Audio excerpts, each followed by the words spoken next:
¿Qué tal amigos? En este video trabajaremos conceptos básicos de transferencia de calor, hablando de calor sensible y calor latente. Bienvenidos.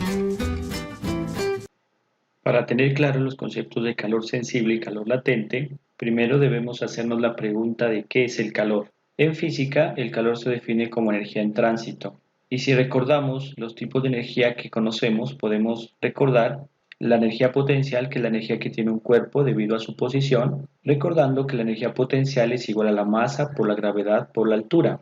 Otro tipo de energía que podemos conocer es la energía cinética, que es la energía que tiene un cuerpo debido a su movimiento o a su velocidad, cuya fórmula es energía cinética igual a un medio de la masa por la velocidad al cuadrado. Podemos decir que el calor en sí no es una forma de energía, los cuerpos no tienen calor, o el calor no es una función de estado, sino energía interna. Teniendo en cuenta estas definiciones, podemos decir que el calor es la transferencia de parte de dicha energía interna. Y esa energía interna, cuando se habla de calor, se habla de energía térmica, que se transfiere de un sistema a otro con la condición de que esté a diferente temperatura. Entendamos el concepto de calor de la siguiente manera. Si tengo un cuerpo que está a una temperatura T1 y otro cuerpo que está a una temperatura T2, teniendo en cuenta que T1 es mayor a T2, esa diferencia de temperatura permitirá que se dé la transferencia de calor o calor de energía en transmisión. Por lo tanto, los átomos pierden energía interna en el cuerpo que está a temperatura 1, mientras que los átomos del cuerpo T2 o que se encuentran a temperatura 2 ganarán energía interna. Por lo tanto, podemos decir que el calor es una forma de energía que se transmite de un cuerpo a otro debido a un desequilibrio térmico, que en algunos casos ese desequilibrio térmico se conoce como gradiente térmico. O dicho de otra manera, no hay transferencia de calor, sino hay una diferencia de temperatura entre los cuerpos que participan en esta transferencia de calor. ¿Qué ocurre cuando la temperatura del cuerpo 1 y del cuerpo 2 se igualan? En ese caso ya no existe transferencia de calor, porque ya no hay una diferencia del gradiente de temperatura. Y a eso es lo que le conocemos como equilibrio térmico, que obedece el principio cero de la termodinámica, que dice que si dos cuerpos, en este caso A y B, están en equilibrio térmico con un tercer cuerpo C, entonces A y B también están en equilibrio térmico entre ellos. En muchas ocasiones tendemos a confundir los conceptos de calor y temperatura, ya que podemos decir que cuando calentamos un objeto su temperatura aumenta, por lo tanto pensamos que calor y temperatura son lo mismo. Sin embargo, el calor y la temperatura están relacionados entre sí, pero son conceptos distintos. El calor hace que la temperatura aumente o disminuya, ya que si aumentamos calor, de igual manera la temperatura aumenta, o podemos decir que existe mayor temperatura. Por el contrario, si quitamos calor, de igual manera podemos decir que tenemos una menor temperatura. De igual manera, tenemos temperaturas más altas cuando las moléculas se están moviendo, vibrando y rotando con mayor energía. Y como ya lo hemos hablado, si colocamos dos cuerpos en contacto con la misma temperatura, no habrá transferencia de energía, debido a que no hay una diferencia en el gradiente de temperatura. Por lo tanto, podemos decir que la temperatura no es energía, sino una medida de ella. Sin embargo, el calor sí es energía. Para medir la temperatura de los cuerpos se han creado diferentes escalas de temperatura. Una de ellas fue creada por Gabriel Fahrenheit, quien asignó al punto de congelación del agua la temperatura de 32 grados y al punto de ebullición de la misma 212 grados, creando así la escala Fahrenheit. Tenemos a Anders Celsius, quien se creó una escala de temperatura asignando al punto de congelación del agua la temperatura de 0 y al punto de ebullición 100 grados. Y tenemos la escala creada por William Thomson Lord Kelvin, quien en 1848 tomó de base la escala de grados Celsius y estableció el punto cero en el cero absoluto, tomando como cero absoluto el menos 273,15 grados centígrados. El hecho de que se conozcan y se manejen diferentes escalas de temperatura ha hecho que se puedan relacionar estas escalas teniendo en cuenta algunas fórmulas importantes. Por lo tanto, podemos decir que grado Kelvin es igual a 273,15 más grados centígrados, que grados Celsius es igual a 5 novenos por grados Fahrenheit menos 32 y que grados Fahrenheit es igual a 9 quintos por grados centígrados más 32. Si hablamos de calor, podemos decir que las unidades que se utilizan para hacer los cálculos de transferencia de calor son las siguientes. Primero tenemos la caloría, simbolizada por las letras cal, y se define como la cantidad de calor o energía que se necesita para aumentar la temperatura de 1 gramo de agua en 1 grado centígrado desde 14,5 grados centígrados a 15,5 grados centígrados. Tenemos el equivalente en el sistema inglés, que es la unidad térmica británica o conocida como BTU, la cual se define como el calor necesario para elevar la temperatura de 1 libra de agua de 63 grados Fahrenheit a 64 grados Fahrenheit. Finalmente, en el sistema internacional las unidades de calor se manejan en julios. Teniendo en claro esos conceptos básicos de lo que es calor y temperatura, podemos definir fácilmente lo que es el calor sensible. Diremos que el calor sensible es la energía térmica suministrada a un cuerpo para que aumente su temperatura sin afectar su estructura molecular y por lo tanto no tenga un cambio de fase. La fórmula del calor sensible es la siguiente, es Q, que se simboliza, es el símbolo de calor, es igual a M por Cp por delta T, donde Q, como lo hemos dicho, es calor sensible, M es la masa, Cp es la capacidad térmica específica a presión constante y depende del tipo de elemento o de alimento o material que se esté trabajando. Por lo general el Cp se lo debe consultar de tablas termodinámicas o tablas de calor que se encuentran en internet o en libros especializados.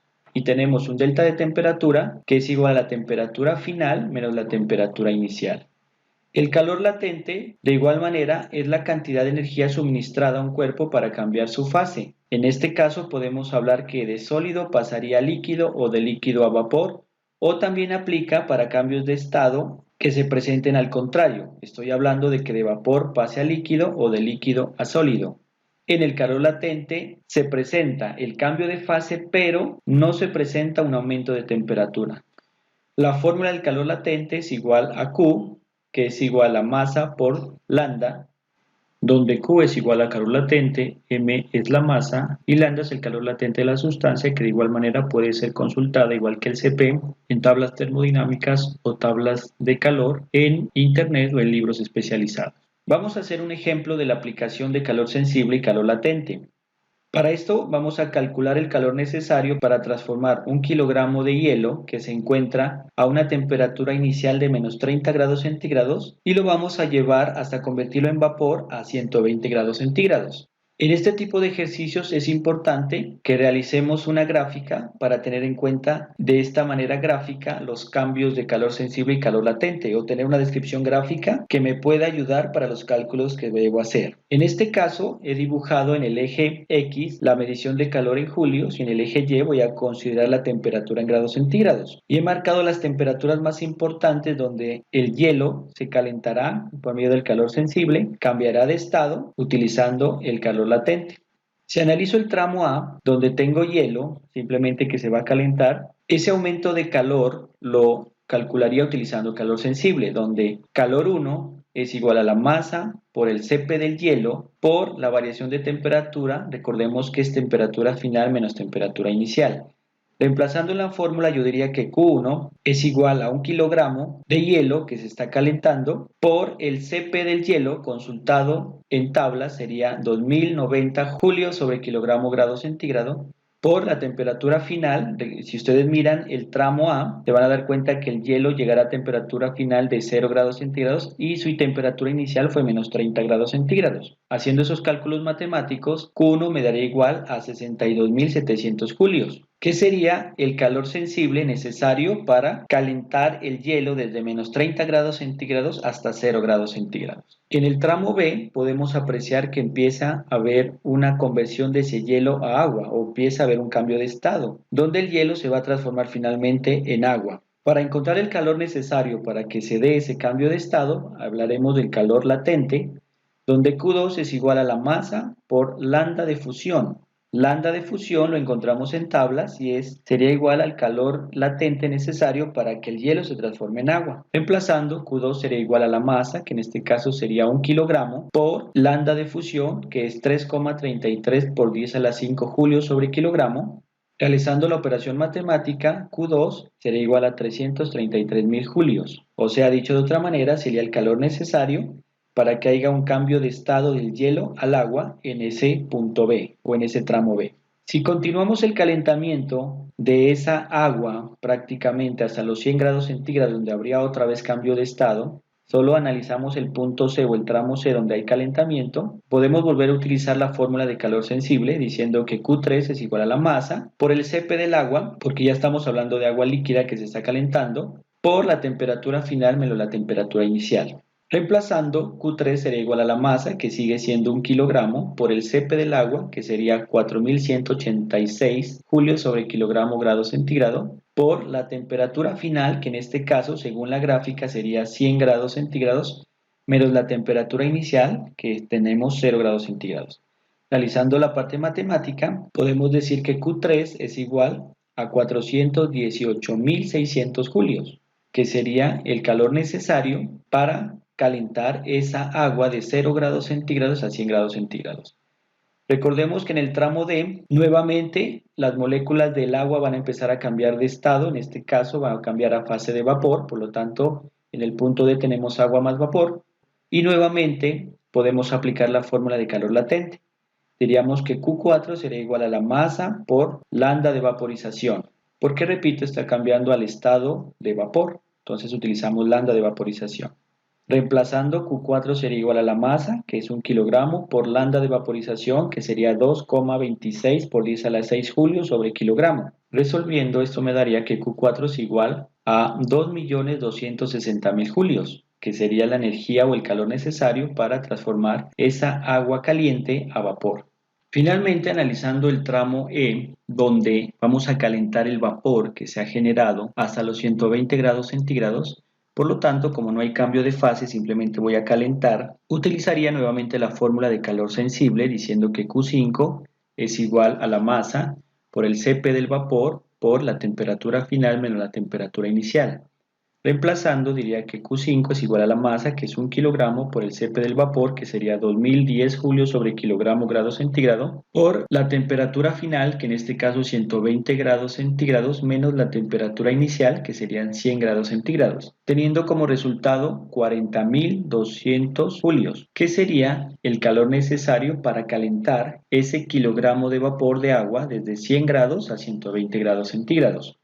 Finalmente, si hago la suma total de toda esta energía térmica o calor, sumando Q1 más Q2 más Q3 más Q4 más Q5, tendría como resultado 3.114.500 julios, que sería el calor necesario para calentar 1 kilogramo de hielo que se encontraba inicialmente a menos 30 grados centígrados y llevarlo hasta una temperatura de 120 grados centígrados, donde se convirtió en vapor de agua. Si te interesa este tema, recuerda seguir mirando los videos que siguen a continuación de transferencia de calor y recuerda darle like y suscríbete a mi canal ABC Agroindustrial.